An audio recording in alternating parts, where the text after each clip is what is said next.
உன் பேரை யாரும் சொல்லவும் விடமாட்டேன், அந்த சுகத்தை தரமாட்டேன்.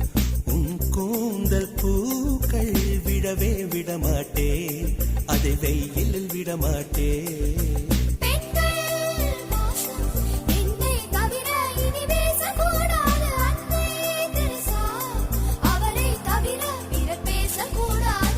நீ போகும் தேதுவில் ஆண்களை விடமாட்டேன்.